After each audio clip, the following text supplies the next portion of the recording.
नमस्कार, मी अक्षरा पाटील. पुस्तक वाचन या यूट्यूब चॅनलमध्ये आपणा सर्वांचं खूप मनापासून स्वागत. मित्रांनो, चॅनलला थोडा प्रॉब्लेम आला होता, त्यामुळे चॅनल मध्यंतरी बंद होतं. पण आपण परत नव्या उत्साहात नवीन नवीन पुस्तकं घेऊन येत आहोत. तरी कृपया चॅनलला सर्वांनी सबस्क्राईब करा आणि व्हिडिओ आपल्या मित्रमैत्रिणी, नातेवाईकांना जरूर जरूर शेअर करा. सुधा मूर्तींची बकुळा ही कादंबरी आजपासून आपण वाचनास सुरुवात करत आहोत. सौ सुधा मूर्ती या कम्प्युटर विशेषज्ञ आहेत. त्यांनी हुबळीच्या केबीव्हीबी कॉलेजमधून बीईची पदवी संपादन केली. त्यानंतर बेंगलोर येथील टाटा इन्स्टिट्यूट ऑफ सायन्सेस या ख्यातनाम संस्थेतून त्यांनी एमटेकची पदवी प्राप्त केली. या सर्व परीक्षा त्या प्रथम श्रेणीत उत्तीर्ण झाल्या व त्यांना सुवर्ण पदकासहित अनेक पुरस्कारही प्राप्त झाले. त्यांनी आजपर्यंत कन्नड आणि इंग्रजी भाषेत विपुल लेखन केले आहे. देश विदेशात ख्यातकीर्त बनलेल्या इन्फोसिस टेक्नॉलॉजीज या कंपनीच्या निर्मितीमध्ये त्यांचा अत्यंत महत्वाचा वाटा आहे. इन्फोसिस फाउंडेशनच्या त्या चेअरपर्सन असून त्या माध्यमातून त्यांनी सतत समाजाची सेवा केलेली आहे. आपल्या या समाजसेवेच्या कार्यासाठी त्यांना जी निरंतर भ्रमंती करावी लागते, त्यातूनच त्यांचे जीवन अनुभवाने समृद्ध बनलेले आहे. अशा सर्व अनुभवांना त्यांनी विविध वाङ्मय प्रकारांच्या माध्यमातून शब्दबद्ध करून त्या अनुभवांना अजरामर केलेला आहे. महाश्वेता, अतिरिक्ता, अव्यक्ता, यशस्वी, डॉलर बहू अशा त्यांनी लिहिलेल्या अनेक कादंबऱ्या लोकप्रिय आहेत. त्यांच्या सर्वच साहित्याचा बऱ्याच भारतीय भाषांमध्ये अनुवाद झाला असून त्या सर्व अनुवादांनाही त्यांच्या मूळ साहित्यकृती एवढीच लोकप्रियता मिळालेली आहे. अशाच कादंबऱ्यांच्या मालिकेतील आणखी एक कादंबरी म्हणजे बकुळा. भाग 1. हुबळीच्या मॉडेल हायस्कूलमध्ये आजचा दिवस काही वेगळाच उजाडला होता.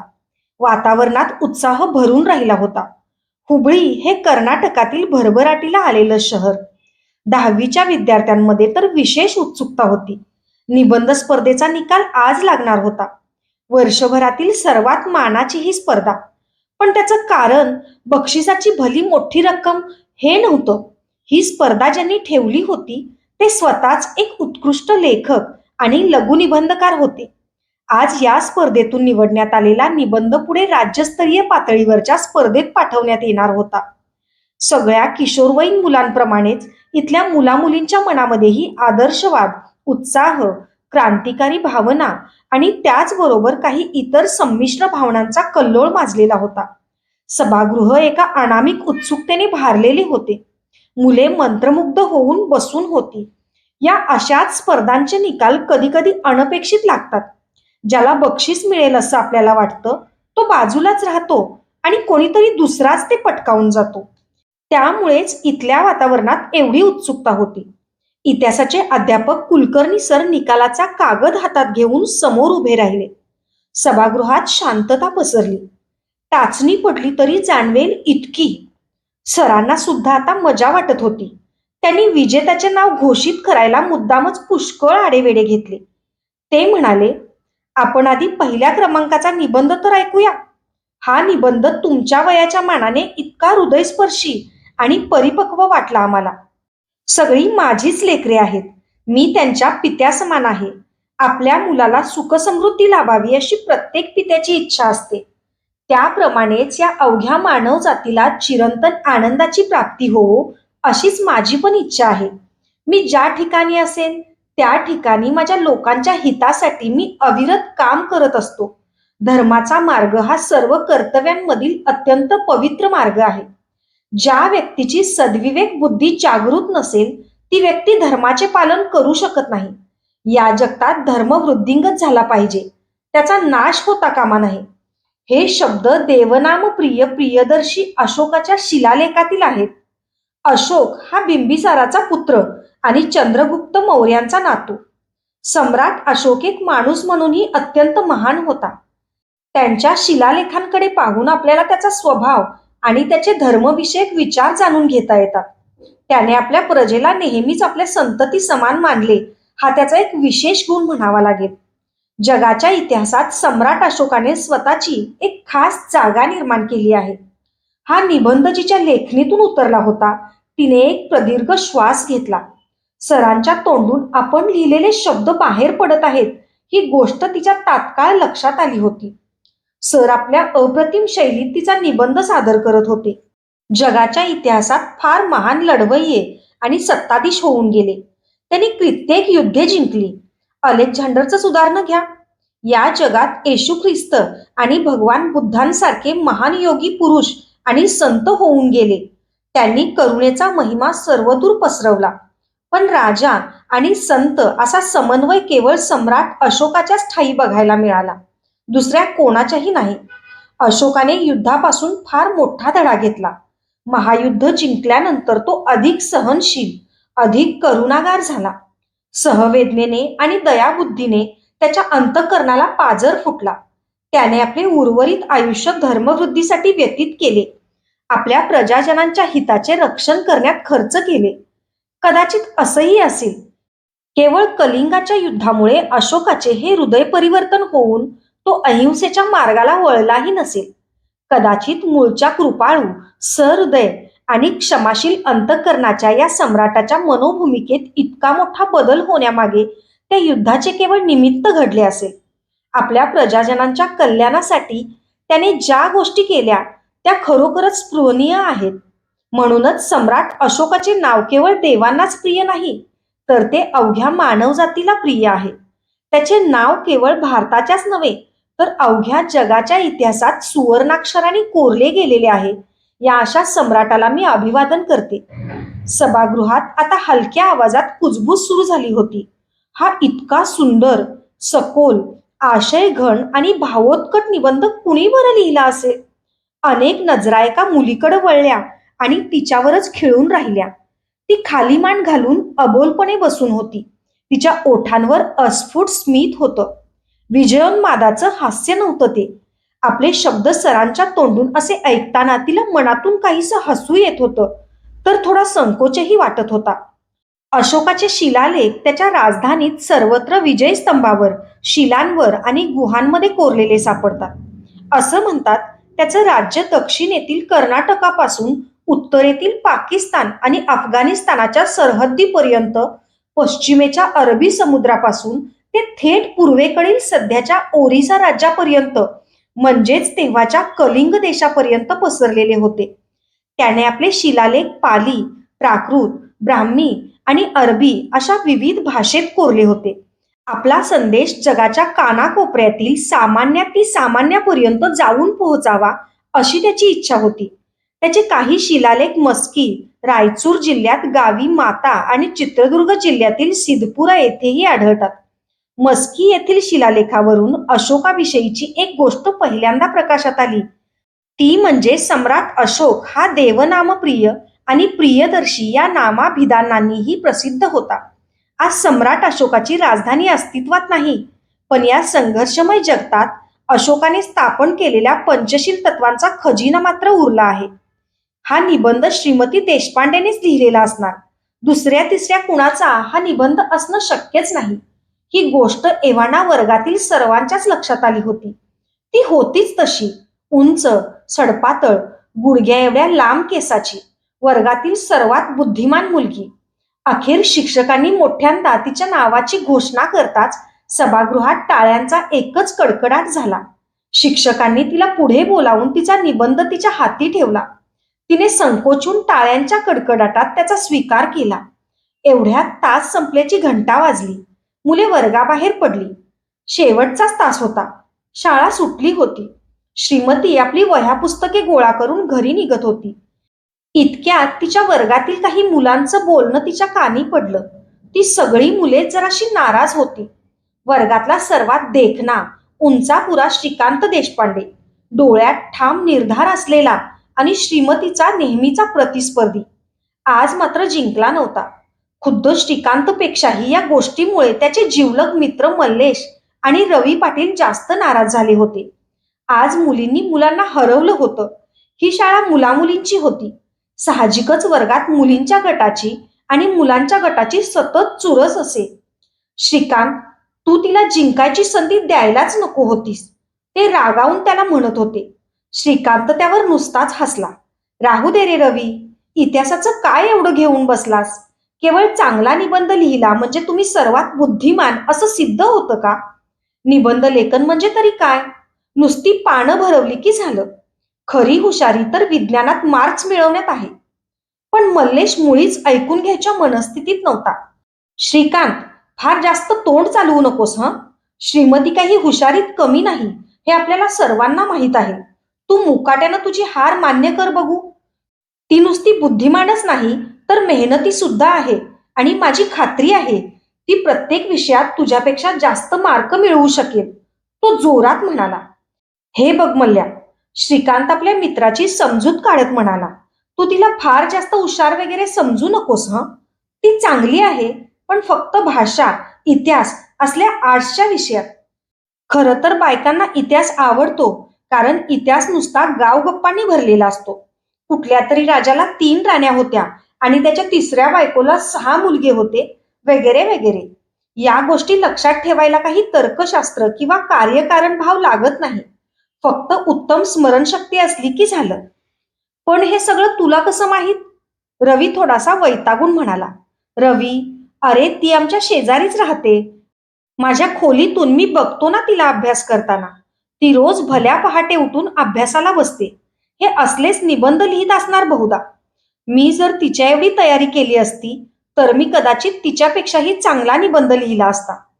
आपल्या पराजयाबद्दल सबब पुढे करत श्रीकांत म्हणाला, पण त्याचे मित्र त्याचं काहीही ऐकून घेण्याच्या मनस्थितीत नव्हते. श्रीकांत, या कथा काही तू आम्हाला सांगू नकोस, मल्लेश म्हणाला. आणि काय रे, तू कशाला भल्या पहाटे उठलेला असतोस? तिला अभ्यास करताना बघण्यासाठी की काय? तू असशीलही तिच्या इतका मेहनती, पण ती नक्कीच तुझ्यापेक्षा जास्त बुद्धिमान आहे. तो मुद्दामच श्रीकांतला चिडवत होता. इतक्यात रवीने मध्येच त्याला थांबवले. मल्ल्या, अरे तुझं गेंड्याचं कातडं आहे. तुला हळव्या नाजूक प्रेम भावना कशा कळणार? एखादा माणूस जेव्हा प्रेमात पडतो ना, तेव्हा तो हारही आनंदाने स्वीकारायला तयार होतो. तुझ्या एक गोष्ट लक्षात आलेली दिसत नाही.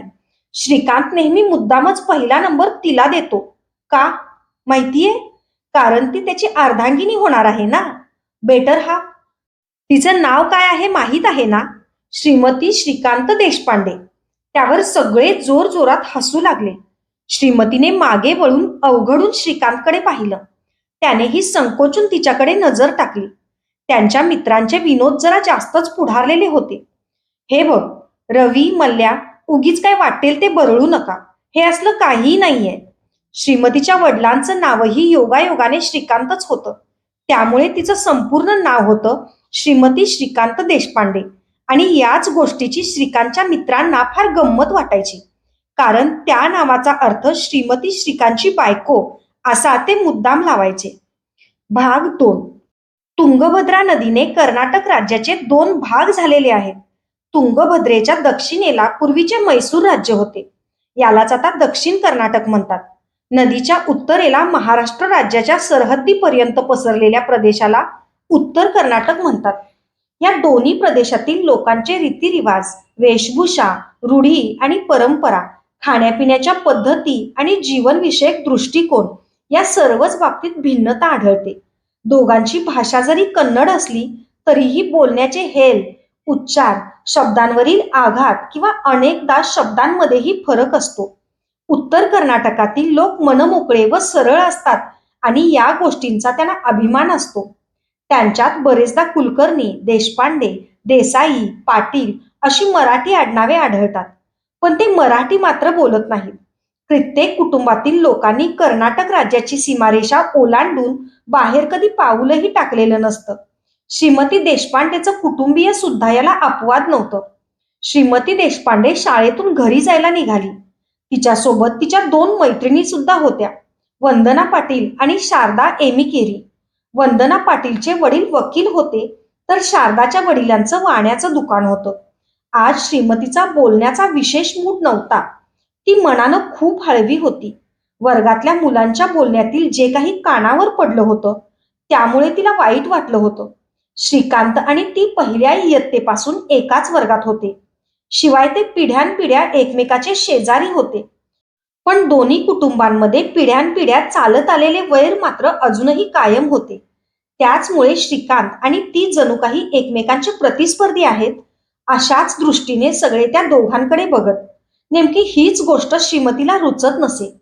तिला आपल्या मनातील या भावना कुणापाशी तरी बोलून दाखवण्याची तीव्र इच्छा झाली. पण तिला भावंडच नव्हते. मग राहता राहिल्या फक्त मैत्रिणी. पण त्याही आज तिचं काही ऐकून घेण्याच्या मनस्थितीत नव्हत्या. तिच्या विजयाचा तिच्यापेक्षाही त्यांना जास्त आनंद झाला होता. आज श्रीकांत हरला तेव्हा ते बघायलाही छान मजा आली नाही. आणि त्या मल्लेश शेट्टीचा चेहरा तर कसा पडला होता. वंदना खिदळत म्हणाली, आणि तो रवी पाटील कसा चेहरा करून बसला होता, जणू काही काहीच घडलं नसावं असा. पण श्रीकांतचा पराभव झाल्याने सगळ्यांची चांगली झिरली. तो मल्ल्या तर हवं ते भरळत असतो. काय तोंडाला येईल ते बोलतो. सगळ्या मुलींची सारखी खिल्ली उडवत असतो. आणि तो रवी स्वतःला फार शहाणा समजतो. आपल्या वर्गातल्या मुलांना तर काही मॅनर्सच नाही. बरं झालं आज सगळ्यांची खोड मोडली. त्यांच्या श्रीकांतमुळे त्यांची जिरली. बरं झालं. छान झालं श्रीमती. श्रीमती, काय ग? खरंच काय स्त्रीचा मेंदू पुरुषांच्या मेंदूपेक्षा वजनाला कमी असतो? ती मुलंच म्हणत होती. खरं आहे का हे? शारदा हळूच म्हणाली. शारी, श्रीमती प्रेमाने म्हणाली, अगं मग तू त्यांना म्हणायचं नाहीस का बुद्धीचा आणि वजनाचा काही संबंध नसतो म्हणून? खरंच की, तसंच म्हणायला हवं होतं. पण मी कुठे आहे तुझ्या एवढी हुशार? त्या ग्रेट श्रीकांत विषयी ऐकून ऐकून नुसते कान किटले आहेत माझे. त्याची आई गंगाक्का आणि मामा शिनाप्पा यांना वाटतं तो आकाशात चमकणारा सर्वात तेजस्वी ताराच आहे. तो शिनाप्पा सारखा आमच्या दुकानात येतो आणि आपल्या भाच्याविषयी बोलत बसतो. थांबतच नाही. तुला ठाऊक आहे, मी ना त्या भांडीवाडच्या हनुमानाला नवस बोलले आहे. जर तू वार्षिक परीक्षेत त्या श्रीकांतपेक्षा जास्त मार्क मिळवलेस ना, तर मी अख्ख्या शाळेला पेढे वाटणार आहे. त्या देशपांड्यांची घमेंड तरी बघा केवढी. स्वतःजवळ तर काही जमीन जुमला उरलेला नाही, तरी पूर्वी इतकेच घमेंडखोर आहेत. शारदाची बडबड थांबावी म्हणून वंदनाने तिला चांगला चिमटा काढला. या अशा तऱ्हेच्या बोलण्याने उगी श्रीमती सुद्धा दुखावली जायची. ती पण देशपांड्यांच्याच कुटुंबातली होती आणि जमीन जुमला तर त्यांच्यापाशीही नव्हता. पण शारदेला बोलण्याचाच पोच नव्हता. भांडीवाड हे हुबळीच्या जवळचं छोटंसं गाव. तिथला हनुमान नवसाला पावतो अशी अख्ख्या पंचक्रोशीत ख्याती आहे. जो कोणी नवस बोलेल आणि शनिवारचा उपास करेल त्याची मनोकामना पूर्ण होते असं भाविक मानतात. तसं घडलं की देवापुढे गोडाचा नैवेद्य ठेवायचा असतो. सर्वात लोकप्रिय नैवेद्य म्हणजे धारवाडी पेढे. हुबळी शहर धारवाड जिल्ह्यातच आहे. धारवाडमधील शिक्षणाचा दर्जा फार उत्तम आहे. धारवाड हे तर कला आणि साहित्याचे माहेरघर मानले जाते. निसर्गाने धारवाडला उत्तम सकस जमिनीचे वरदान दिले आहे. येथील माणसे सुद्धा शांतताप्रिय, सुशिक्षित आणि सुसंस्कृत आहेत.